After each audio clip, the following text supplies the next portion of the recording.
Un encuentro con su palabra, porque secase la hierba, marchitase la flor, mas la palabra de Dios permanece para siempre. Con ustedes, el doctor José Ricardo Arias Quintero.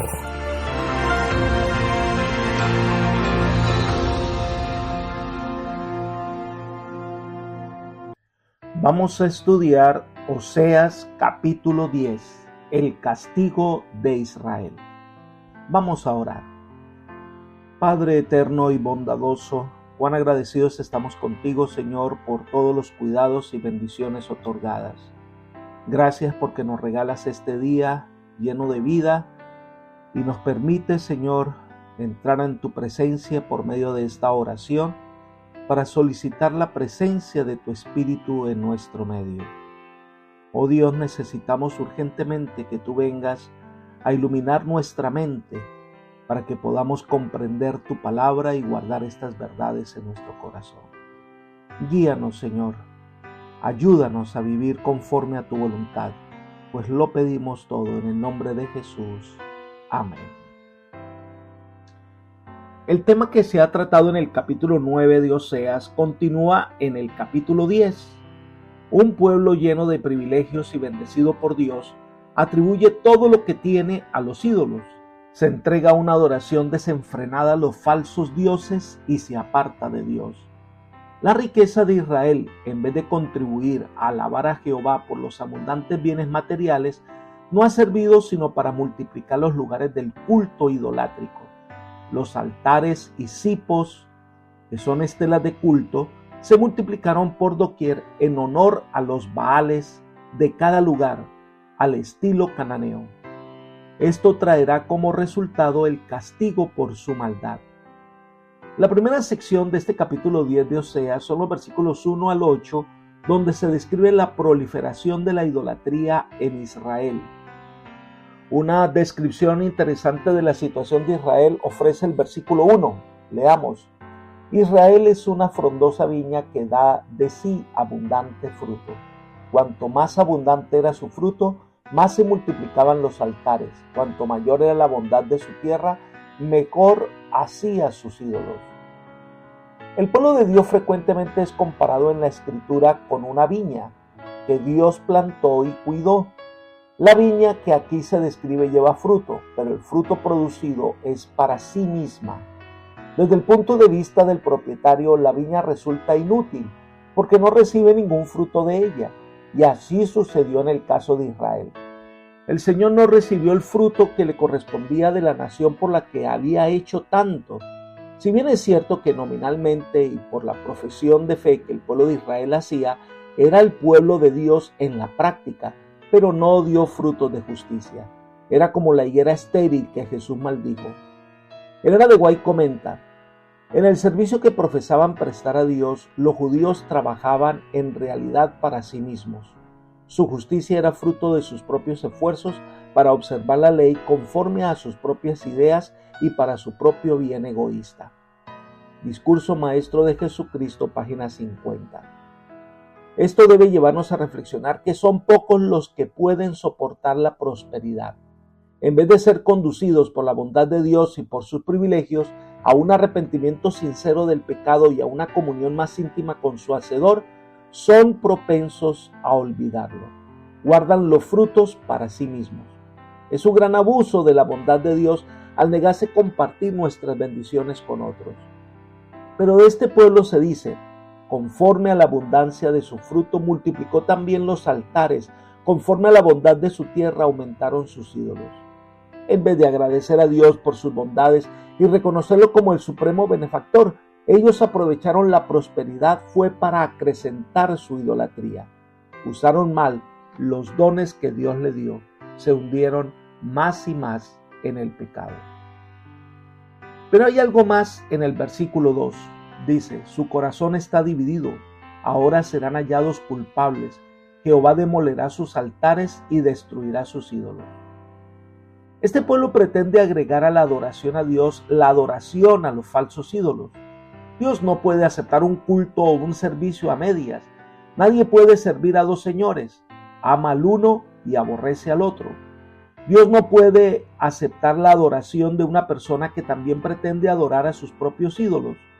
Por eso el Señor dice: ahora serán hallados culpables. Jehová demolerá sus altares, destruirá sus ídolos. Oseas declara con esta palabra que los instrumentos del pecado serán quitados de los transgresores y serían destruidos, sus altares demolidos y sus ídolos destruidos. El hebreo destaca en este versículo que Jehová mismo demolería sus altares. En los versículos 3 y 4 describe la realidad que ellos rechazaron a Dios como el Rey de Israel. Leamos. Seguramente dirán ahora: no tenemos rey porque no temimos a Jehová. ¿Pero qué haría el rey por nosotros? Ellos pronuncian palabras, juran en vano al hacer un pacto. Por tanto, el juicio florecerá como ajenjo en los surcos del campo. Por haber rechazado a Jehová y haber menospreciado los castigos consecuentes, Israel se veía en la necesidad de ver y comprender que los reyes impuestos por su propia voluntad serían incapaces de protegerlos o darles ayuda. Esto también podría referirse a que Israel rechazó al Señor en su doble condición de Dios y de rey. Este rechazo, que en cierta medida comenzó cuando Saúl fue elegido rey, al fin terminó en desastre espiritual y angustia material y culminó en completa ruina. El profeta Oseas enfatiza que ellos juraron en vano al hacer pacto. La infidelidad de Israel en los días de Oseas se acentuó en varios sentidos. Número 1, abandonó al Señor por la idolatría. Número 2, por deslealtad a su soberanía. Y número 3, por falsedad e infamia en el trato con sus prójimos en general. Después de firmar un convenio con Salmanasar V, rey de Asiria, en secreto, hicieron un pacto con So, rey de Egipto. De esta manera violaron pactos y también desobedecieron la orden de Dios que prohibía celebrar alianzas con extranjeros, de modo que fueron desleales a los hombres y a Dios. Como resultado, el juicio florecerá, pero no se refería a la justicia divina, se refiere aquí a la justicia oficial del país, que era una perversión y una caricatura de la verdadera justicia. Ese juicio pervertido es como hierba amarga que brota tan fácil y abundantemente. Es como ajenjo, que es una hierba amarga y venenosa, como el veneno de las serpientes. Trae dolor y muerte. Sigamos con los versículos 5 y 6. Por las becerras de Bet-Aven serán atemorizados los moradores de Samaria. Sí, su pueblo se lamentará a causa del becerro, lo mismo que los sacerdotes que se regocijaban de su gloria, la cual será disipada. El propio becerro será llevado a Asiria como presente al gran rey. Efraín será avergonzado e Israel se avergonzará de su consejo. Ellos eligieron adorar un becerro de oro, pero cuando llegue el momento de la destrucción, este becerro nada podrá hacer por ellos. Algunos ven el uso de becerras femenino para destacar su debilidad en la hora de la destrucción. Cuando se refiere a Bet-Aven, significa casa de engaño, casa de impiedad. Recordemos que Betel era la casa de Dios, que una vez fuera un lugar de sagrada memoria debido a su relación con el patriarca Jacob y más tarde se convirtió en uno de los dos centros del culto idólatra de los becerros. El profeta anuncia que este becerro es llevado a Siria porque generalmente se consideraba la guerra como una lucha entre los dioses. Así que al derrotar a Israel, los asirios se llevaron el becerro como trofeo. Y esto muestra que este becerro nada pudo hacer por Israel. Sigamos con los versículos 7 y 8. De Samaria fue cortado su rey como espuma sobre la superficie de las aguas. Los lugares altos de Aven, el pecado de Israel, serán destruidos. Sobre sus altares crecerá espino y cardo. Y dirán a los montes: cubridnos, y a los collados: caed sobre nosotros. El rey de Israel fue cortado como espuma o paja o ramita, figura que recalca liviandad, inestabilidad e importancia del rey en quien confía el pueblo. Los lugares altos de Aven, donde se ofrecían sacrificios ilícitos ante los dioses extraños. El pueblo comenzó a apartarse de Dios, ofreciendo sacrificios a Jehová en esos lugares altos, en vez de hacerlo en Jerusalén, el único lugar para servicios religiosos de acuerdo con la ley. Posteriormente, y debido a la creciente apostasía, esos lugares altos fueron testigos de las más abominables idolatrías y vergonzosas prácticas pecaminosas. Entonces el Señor anuncia que serán destruidos. Solo habitará el espino y el cardo, una vívida figura de desolación total. Y habrá un momento de mucha angustia. Cuando ese juicio llegue, nada podrá ocultarlo del castigo. Y dirán a los montes: cubridnos, y a los collados: caed sobre nosotros. Tan abrumadores serían la angustia y el espanto del pueblo que en su desesperación desearían una muerte rápida. Preferiría ser sepultado bajo montañas o montes antes que contemplar más escenas tan desgarradoras, antes que soportar más calamidades.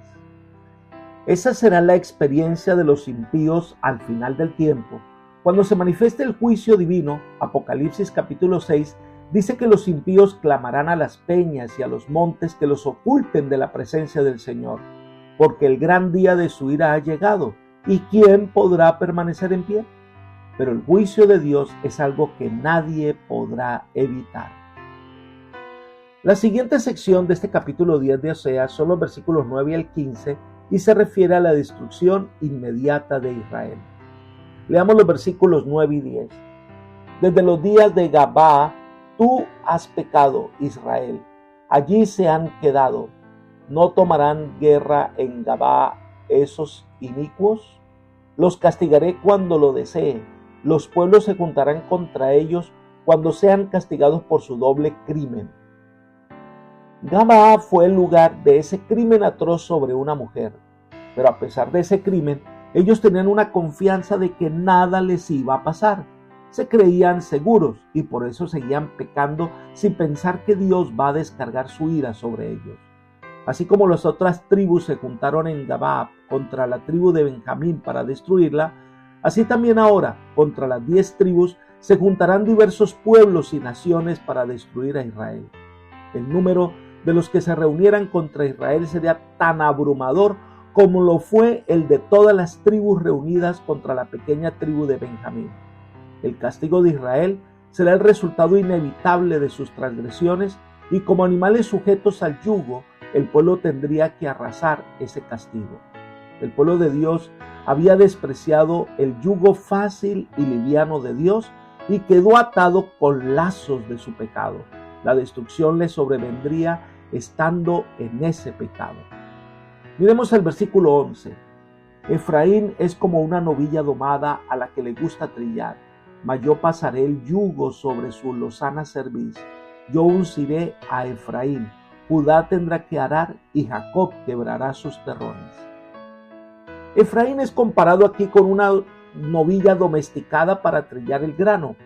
Los bueyes eran utilizados antiguamente y aún los utilizan para trillar el grano, ya fuera con las pezuñas o arrastrando una rastra de trillar sobre los granos. No se les ponía bozales para que quedaran en libertad de tomar de vez en cuando un bocado de cerca. Tal fue la historia de Israel. Había sido colocado en la tierra prometida en condiciones fáciles y cómodas, como una novilla que trillaba, pero a la que se le permitía comer a su voluntad. Sin embargo, estas comodidades materiales que debieran haber acercado más al pueblo a su Creador, trágicamente hicieron que tuvieran una confianza propia, pecaminosa y fuera rebelde. Pero habría un cambio. El ego asirio está por ser colocado sobre la lozana cerviz de Israel. Se le impondrían ahora una cansadora y desagradable labor. Judá, debido a sus pecados, también debería compartir la faena teniendo que hacer el duro trabajo de arar. Y Jacob, que quizás aquí representa las 10 tribus del norte, quebraría los terrones. Efraín había sido una vez libre, pero ahora está subyugado. Tiene que llevar el yugo del duro servicio. Sigamos con el versículo 12. Sembrad para vosotros en justicia, segad para vosotros en misericordia, haced para vosotros barbecho, porque es el tiempo de buscar a Jehová hasta que venga y os enseñe la justicia. El profeta describe aquí lo que el Señor anhela que sea Israel mediante la obediencia por la fe. Oseas usa comparaciones tomadas de la vida agraria y presenta una exhortación a la reforma que produce el verdadero arrepentimiento. Dios asegura a su pueblo que si amolda su vida a la voluntad divina y trata con justicia a sus prójimos, recibirá su recompensa, una recompensa mucho mayor que todas las buenas obras que pueda hacer, así como el agricultor que siembra un quintal de trigo cosecha mucho más que quintales. Aunque quizás sembremos con lágrimas la semilla de justicia, permanece la reconfortante promesa de que segaremos con regocijo. El Señor le dice que si siguen las indicaciones divinas, van a segar misericordia. Por eso le dice, haced barbecho. Este es un ruego divino para que haya una reforma en la vida, para que se desarraiguen las malezas del pecado a medida que el agricultor pasa su arado sobre el barbecho, el campo sin cultivar, y lo ara para que el terreno quede listo para la siembra. En esta forma se insta a Israel para que elimine toda apostasía del culto, toda iniquidad en la manera de vivir y que se vuelva al Señor con sincero corazón. La tierra de Efraín estuvo demasiado tiempo desolada y sin cultivar debido al pecado. Esto debe dar lugar ahora al cultivo divino, desarraigando las cizañas y las raíces de los males nacionales, sociales e individuales. Son imperativas una remoción espiritual y una reforma religiosa radical. Esta ferviente exhortación indica que aún estaba abierta la puerta de la misericordia para un posible arrepentimiento de Israel. Si buscan a Jehová, Él está dispuesto a perdonarles y restaurarles. Pero lamentablemente el pueblo no hizo caso. Versículos 13 y 14. Habéis arado impiedad y segasteis iniquidad. Comeréis fruto de mentira, porque confiaste en tu camino y en la multitud de tus valientes. En medio de tus pueblos se levantará un alboroto. Todas tus fortalezas serán destruidas, como destruyó Salmán a Bet Arbel en el día de la batalla, cuando fue destrozada la madre de sus hijos. La conducta anterior del pueblo de Israel había sido contraria a la que ahora se le exhorta que haga. El mal que sembraron ya había dado la inevitable cosecha de iniquidad. La confianza que tenían en la sabiduría de su propio proceder los condujo al desastre y a la guerra. Israel había mentido a Dios con su hipocresía e idolatría. Ahora el fruto de esa falta de veracidad sería una desilusión, el humo y las cenizas de un fracaso completo y un vacío absoluto. Israel abandonó el camino de la rectitud de Dios para seguir sus propios caminos de iniquidad. Confió en la vana ayuda de Egipto y Asiria, se apoyó en el brazo carnal y se apartó de Jehová. La cosecha está lista, la guerra es inminente. Y hace referencia a dos reyes moabitas que trajeron destrucción. Salmán, que al parecer es el mismo Salmano, un rey de Moab, irá de tiempo de Tiglat-Pileser III. Bet Arbel, que significa la casa de Arebel. Algunos piensan que es una referencia al asesinato de Zacarías perpetrado por Salum, que puso fin a la familia de Jeroboam II. Eso indica que la destrucción sería total. Y terminamos nuestro estudio del capítulo 10 del libro de Oseas con el versículo 15. Así hará con vosotros Betel por causa de vuestra gran maldad. Al despuntar el día desaparecerá para siempre el rey de Israel. El inminente cautiverio podría atribuirse a las iniquidades del pueblo. Betel era el principal lugar del culto al becerro y su pecado era la razón de muchas de las calamidades que se acercaban. Así como la mañana rápidamente despeja las estrellas que brillan en la noche, así el rey, probablemente Oseas, el último rey de Israel, sería en poco tiempo eliminado y el reino del norte rápidamente llegaría a su fin. Apreciados amigos y hermanos, Dios nos da muchos privilegios, dones y bendiciones para que podamos compartir con otros la bondad de Dios. Por favor, no hagas de las buenas cosas un fin en sí misma, sino que, por el contrario, sean un medio para reconocer la grandeza de Dios y guiar a otros al conocimiento del Salvador. Hoy debemos reconocer a Dios como el supremo benefactor, agradecerle por su bondad y rendir la vida a su servicio. Que el Señor hoy te bendiga y te guarde y te guíe por sendas de paz, es mi oración por ti. Amén.